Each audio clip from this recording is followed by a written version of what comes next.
Hello and welcome to Reds. Last time we talked about calorie counting in the context of switching to intuitive eating, and today it's time to dive into intuitive eating itself.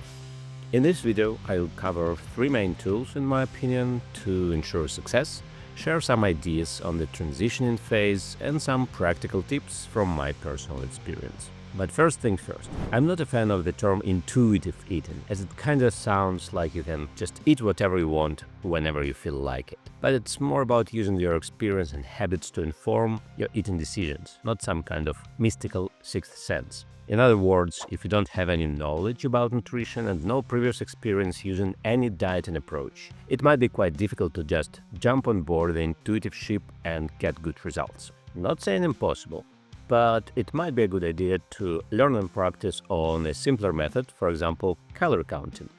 Check out my video on it. If I can figure it out, I'll put it somewhere here, but in any case, you can find it in the description. But of course, it's just one of many options. Explore the field and find what fits your lifestyle and personality best. It should help you build the foundation of knowledge, habits, and skills. To be clear, intuitive eating is also just another option, just a tool in the toolbox. I don't think it's categorically better than any other approach. I believe it's worth trying though. I can tell it gives me more freedom in my daily life and creates less stress. I like having no predefined restrictions like calorie limits, forbidden foods, eating time windows, and so on. And I still achieve my body weight goals. Which brings me to the first essential tool, measuring your body weight. I have a video where I argue in favor of frequent weigh-ins for any kind of fitness goals and dieting approaches. It might sound obvious, but with the intuitive eating in particular, I believe it's extremely important to get this frequent feedback so you can learn and improve your eating habits and cues. Each weigh-in is an opportunity to reflect on the previous day and ask yourself, what went well, what didn't, how did it feel, do I need to correct the course?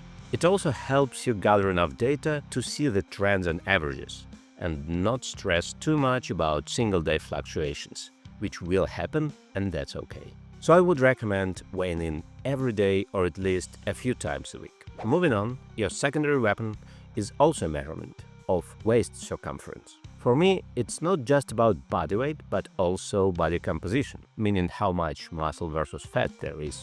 And we humans apparently tend to store most of our body fat around the waist area, so we can assume a correlation between changes in your waist circumference and body fat amount. Simply put, more fat, bigger waist, less fat, smaller waist. Of course, there's individual variation, but from what I can tell, it applies to the majority of people. This is important for a couple of reasons. First, there is a metric called WHTR, waist to height ratio. Yeah, it's just your waist circumference divided by your height in the same units, of course. For example, I'm 180 centimeters tall and my waist is currently 90 centimeters, so my WHTR is 0.5.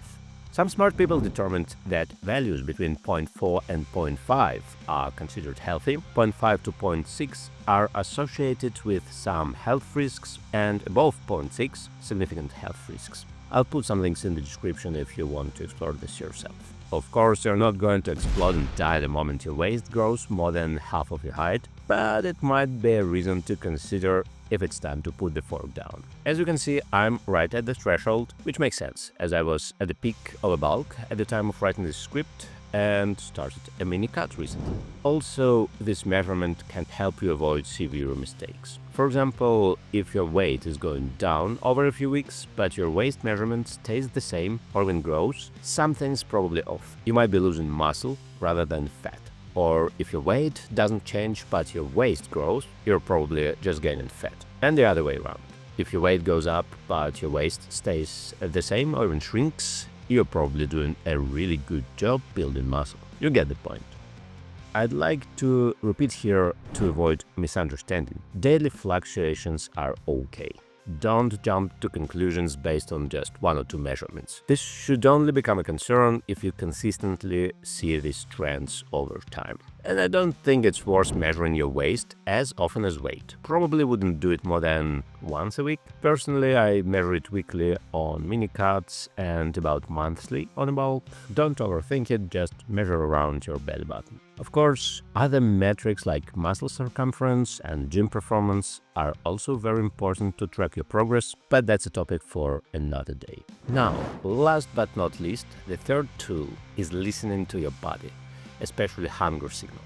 Here it admittedly gets a bit tricky and becomes more of an art than science. But you're going to need to know how much to eat on each occasion, right? So understanding your hunger feeling is going to be crucial for that. Everyone's experience of hunger and its intensity is most likely very different, so no one but yourself can teach you how to listen and interpret it. What I used to do was asking myself a couple of questions before eating something. How hungry I am, and does it mean I should eat? And if yes, how much? For how hungry, my spectrum ranges from something like there is a friggin' black hole in my stomach, through I can eat, then meh, then no thank you, and to I'm still digesting last week's dinner. So I established that and asked the second question. Given my current goals, does it mean I should eat? And how much? For example, when I want to gain weight and I feel like I can eat, the answer is probably yes, and until I feel full. But if I want to lose weight, it could be maybe no or just a little bit. A couple of important notes here. First, these are the cues that I found to be working for me. I believe that overall principle will still work for most people, but only you can figure out which cues will work for you. And second, this is a bit of a simplification. There are more factors at play here, like what's the rate of my progress? Do I want to speed it up or slow it down? How's the day been going so far and what do I have coming up? It might sound like too much, but it's a skill, and as with any skill, the longer you practice it, the less you need to think about it. It becomes almost automatic. And you can get there as with any other destination, one step at a time. You don't need to jump headfirst into it. I didn't. For a year, I ate intuitively only on a bulk, but still counted meticulously on a cut. Losing weight is usually a bit more difficult for me, so here are some suggestions that could help you ease into it. If you are used to a dieting approach like tracking calories and, like me, find some parts or diet phases easier than others, you can start there. Or you can just periodize. Count 1 week, don't count another. Or 1 day on, 1 day off. Possibilities are limitless, try it and find what fits you. Another thing could be counting some meals but not others. For example, most days I eat pretty much the same breakfast and the same post-workout evening meal. If you also have meals that don't change much, you can maybe stop counting them first. And finally, measuring without counting might sound a bit weird, but it really helped me let go. As a pathological perfectionist, I was clinging to the counting big time. The thought that I might not hit my calorie goals nearly perfect was super uncomfortable. And measuring meals kinda gave me that peace of mind that I'm not screwing anything up too much. And also provided additional practice at eyeballing portion sizes. Okay. And finally, some more practical tips. The most useful thing I figure out is very simple. It's just pausing during meals. I eat about half of what I was going to, wait for about 5 minutes and listen to my hunger. Then I decide if I should eat more. If the answer is yes, I'd eat another small portion. Rinse and repeat. Super simple, but for me, very effective. And gives me a lot of space to practice tuning into my hunger feeling.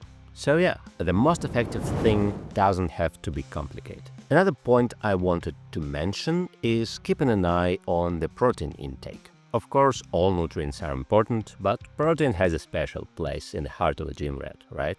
If you want to keep your protein intake fairly high, which is a reasonable thing to do if you exercise consistently, I would suggest including a good amount of protein in every meal. If you eat 3 times a day or less, adding some dedicated protein feedings like a protein shake throughout the day might not be a bad idea. I also like having my protein pillars, so to speak. I start almost every day with some high-protein yogurt, among other things, and end my day with a nice bowl of cottage cheese. That alone gives me up to 100 grams of protein, roughly, so even if my day goes terribly wrong, at least the basics are covered.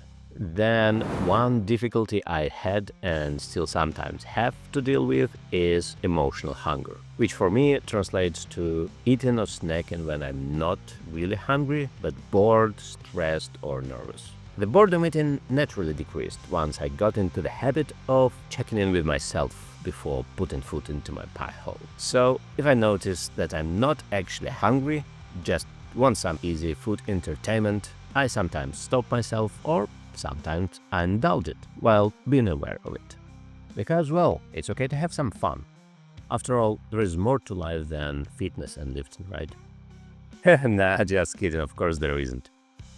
Anyways, stress eating is a bit more difficult for me because forcefully restricting food is just adding more stress on top of what I already have. But to minimize its effect, I've got a few strategies in place. I tried to find snacks I enjoy that are lower in calories and maybe richer in protein. For example, I totally love flavored protein puddings and they're reasonably light on calories. Crunchy fruits and veggies also work really well, like apples or small carrots. If I know there is a particularly stressful period, I just avoid buying any calorie-dense comfort foods like candy and whatnot. And if I happen to have those at home and feel the cravings, I try to put them out of sight, like back of the top shelf or something like that. I guess these tips are mostly useful to people like myself, who have no problem gaining weight, but might need to pay extra attention when losing weight. It would be interesting to hear some perspective on this from folks who are struggling with gaining weight. Could you relate? Was this useful at all? Do you have any tips you could share? Please let us know in the comments. And that's it for now. I hope you enjoyed the video and found it somewhat helpful. Thank you for watching and have a lovely day.